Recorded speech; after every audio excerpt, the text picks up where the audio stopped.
Eu tenho observado ao longo dos anos alguns painéis elétricos onde o pessoal faz a questão das ligações da potência de uma forma que eu acho que não seria o ideal. Então eu quero estar mostrando para vocês como eu faria, tá bom?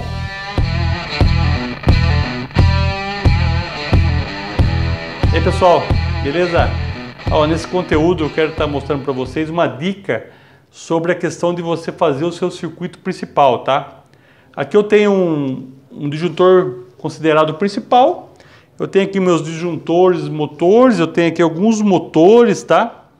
E vamos dizer que esses motores têm uma potência neles, né? Então como que você verifica quando você vai dimensionar um circuito dessa forma? Você tem que observar primeiramente a sua carga, né? Porque vocês vendo a plaqueta de identificação do motor, ali tem algumas informações, e uma informação muito importante é a questão da corrente de trabalho, né?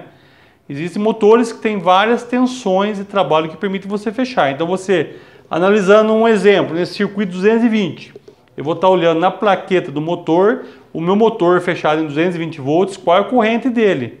Então através dessa corrente é onde que eu vou estar dimensionando o quê? Eu vou estar dimensionando esses cabos aqui, tá? Eu vou estar dimensionando os contatores de acionamento, não é? Porque o que acontece? Se eu colocar o corrente no meu motor é maior que o contator, com certeza esse contator vai ser danificado, tá?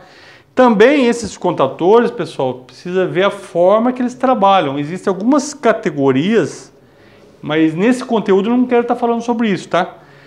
Por exemplo, se for um contator que ele abre e fecha, desliga, liga, desliga, liga muitas vezes, existe uma categoria certa para eles. Mas esse conteúdo não é isso que eu quero falar, tá?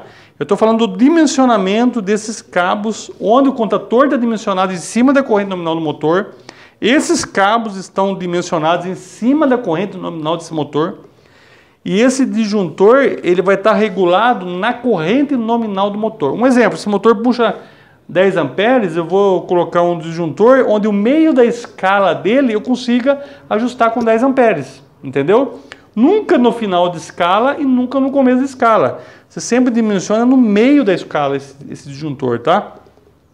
Mas o que eu quero dizer para vocês, muitas pessoas desenvolvem um painel elétrico dessa forma. Vamos exemplificar aqui, ó. No meu circuito, eu tenho um motor que o consumo dele é 50 amperes. Esse motor puxa 50 amperes. Esse motor aqui puxa 20 amperes. Esse mais 20, esse 10 e esse 10 amperes, certo? A maioria do pessoal, eles fazem essas ligações à disposição dos seus contatores nos painéis dessa forma. Sempre, a maioria dos painéis que eu vejo aí, eles trabalham do maior para o menor, tá? Então, se fosse fazer uma alimentação aqui, seria o quê? Eu pegaria o circuito principal aqui, né? Eu vou fazer um pontilhado que você vai entender o que eu quero estar falando, tá? A pessoa alimentaria aqui, certo? Ó. E aqui eles iriam fazendo todo mundo em paralelo, ó, né? Ó, alimenta aqui. Deixa eu ver se eu não errei aqui. Não, tá certo. Alimenta aqui, alimenta aqui, alimenta aqui, certo? Aí vamos pegar agora a outra fase. O cara pegaria aqui, colocaria aqui, aqui, aqui e aqui, tá? Vamos colocar a outra fase agora, a fase T. Então ele vai deixar todo mundo ligado aqui, né? Aqui, aqui, nesse terminal aqui. Tá? Deu para você entender. Então todo mundo ele pegou o circuito principal, alimentou aqui, ó. Alimentou aqui, alimentou esse, todos estão. Então o circuito de alimentação trifásica, ele está em todos os disjuntores, que permite o motor. Pessoal, como que eu faço dos meus painéis é o seguinte. Eu não faço essa regra aqui. Porque o que acontece? Se você fizer dessa forma, você concorda que esses cabos que você vai estar interligando o painel, você vai ter que ir dimensionando também de acordo com a potência deles. Um exemplo, você concorda que esse cabo aqui, ele vai ter que suportar a corrente desse motor, desse motor, desse motor, fechamento.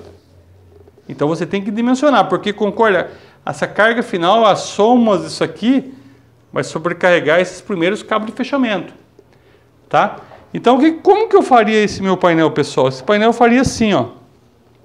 Eu colocaria o de 50 amperes aqui, um de 20 amperes aqui, outro de 20 amperes aqui, um de 10 aqui e o outro de 10 amperes aqui. Eu faria esse dimensionamento. Aí você fala, ah, Marco, mas você fugiu da regra dos maiores para o menor. Fugi. Porque o que eu faria? Essa alimentação aqui, que é a grande tacada desse conteúdo, desse vídeo. O pessoal geralmente alimenta o início do circuito. O que eu faço no meu painel? Eu alimento assim, ó.